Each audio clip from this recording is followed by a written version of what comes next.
आप अपनी दुआओं की कबूलियत के लिए कौन के मुंतज़िर हैं ना? तुम ये सोच रहे हो ना कि मैं इतनी दुआएं कर रहा हूँ, अल्लाह से इतना मांगता हूँ, मगर अब तक वहाँ से जवाब ना आ सका। मैं बिल्कुल जानती हूँ तुम्हें ऐसे ही ख़यालात आ रहे होंगे। तो याद रखो, जिस तरह तुम अपनी ज़िंदगी के एक एक मामले का हिसाब रखते हो ना, अल्लाह भी अपने बंदों के एक एक सजदे का हिसाब रखता है, इसकी एक एक दुआ का ख्याल रखता है। अरे वो तो एक आंसू से मांगी दुआ नहीं भूलता, फिर वो तुम्हें कैसे भूल सकता है? क्या तुम जानते हो कि ये मुश्किलात और तकलीफ़ें ज़िंदगी में आखिर आती क्यों हैं? सुनो, ये जो दुख होता है ना, इसके पीछे बड़ी रीज़न्स होती हैं। हम मासूम इंसान कहाँ जान पाते हैं। याद रखो, इस दुनिया में कोई इंसान ऐसा नहीं गुज़रा जिस पर मुश्किलात ना आई हों। असल में मुश्किलात और दुखों का आ जाना अल्लाह की तरफ से सिर्फ हमारा एक टेस्ट होता है। जान लो कि यहाँ कुछ भी अचानक नहीं हो रहा। इस कायनात में पत्ता तक इसकी मर्ज़ी के बगैर नहीं हिलता। दर हकीकत जो होता है वो अल्लाह के इल्म में पहले से होता है।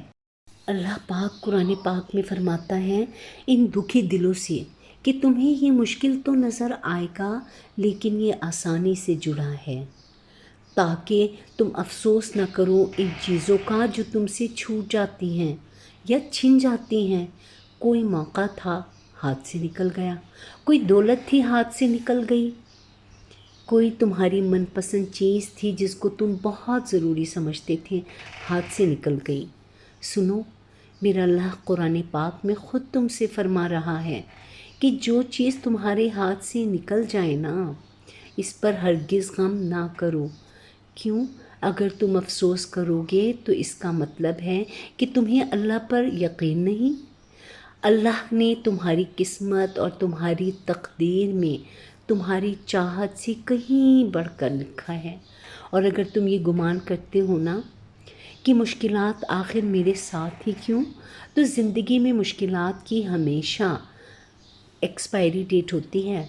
मुसलसल गम नहीं रहता। ये सिर्फ तुम्हारा एक टेस्ट है जिसका दौरानिया किसी के लिए कम, किसी के लिए थोड़ा सा ज़्यादा हो जाता है। जानते हो, जो जितनी बड़ी आजमाइश से गुज़रता है वो उतना ही नवाजा जाता है, उसके पास उतना ही आता है। कभी कभार हम इंसान ना इस देरी में मसलिहत को जान नहीं पाते कि अल्लाह कभी भी तुम्हारा नुकसान नहीं करता। सुनो, तुम ढूंढ रहे हो ना कि अल्लाह के राज़ी होने की वो ख़ास निशानी क्या है, कि हम जान सकें कि अल्लाह हमारी दुआओं पर राज़ी है भी कि नहीं।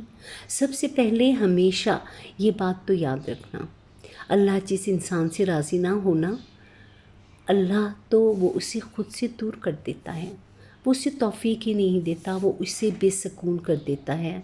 अल्लाह उस इंसान की पुकार इतनी ज़्यादा प्यारी रखता है जो इसे आंसुओं से याद करता है। तुम्हें पता है, अल्लाह ऐसे इंसान की पुकार पर फ़ौरी कुन कर देता है जो दुखों में इसका शिद्दत से तलबगार रहता है और इसकी रहमत का सब्र से इंतज़ार कर रहा होता है। नबी करीम सल्लल्लाहु अलैहि वसल्लम ने फरमाया, जब बंदा कहता है या रब, तो अल्लाह फरमाता है लब्बैक, मांग तुझे अता किया जाएगा। तुम जानते हो, तहज्जुद में आंसुओं से किया गया वो एक सजदा बहुत आसमान से तुम्हारे लिए कुन की खुशखबरी ले आता है और तुम्हारी दुआओं पर राज़ी हो जाने की एक निशानी पता है ये भी है कि तुम्हें इबादतों में बड़ा सुकून आने लगता है। सुनो, तुम एक बात अपने पास आज लिख कर रख लो ताकि तुम कभी भूल ना पाओ कि मैं इंसान पर जो भी मुश्किलात आती हैं सिर्फ़ एक टेस्ट के तौर पर आती हैं। क्या तुम जानते हो, जिसमें तुम्हारे सब्र और तुम्हारे यकीन का एक इम्तिहान लिया जाता है। یہ ہے بہت مشکل کام۔ لوگ اکثر پینک ہو جاتے ہیں، پریشان ہو جاتے ہیں۔ اس امتحان کو پاس کرنے کے لیے جتنا اچھے نمبروں سے پاس کر سکتے ہو، اللہ تعالیٰ اتنے ہی انعامات سے تم کو نوازے گا۔ تم خود سوچو نا، اللہ نہ کرے وہ مہربان رب تمہارا دشمن تھوڑی ہے، تمہیں ہمیشہ کے لیے محروم رکھے گا؟ ایسا ہو سکتا ہے؟ اس نے تمہیں آزمائش کے لیے چنا ہے۔ تو یہ سوچو، دکھ نے تمہیں اللہ کے کتنا قریب کر دیا۔ تم جانتے ہو رب تعالیٰ کی قربت ایک خالص ایسی طاقت ہے جو صرف تمہیں دنیا میں ہی نہیں نوازتی، تمہاری آخرت بھی سنوار کے جاتی ہے۔ خوبصورت احساس ہے نا اس رب سے، اس تعلق کا احساس تو دیکھنا چاہتا ہے نا اپنے بندے کا۔ اللہ کن کب کہتا ہے اور فیکن ہو جاتا ہے۔ جب تم اپنی زندگی کے گھوڑے کی لگامیں اللہ کے ہاتھ میں دے دیتے ہو تو وہ تمہیں سیدھا اپنی منزل تک پہنچا دیتا ہے۔ میری دعا ہے کہ اللہ تعالیٰ ہم سب کی دعائیں قبول و منظور فرمائے اور ہمیں ہمارے امتحان میں استقامت بخشے۔ آمین۔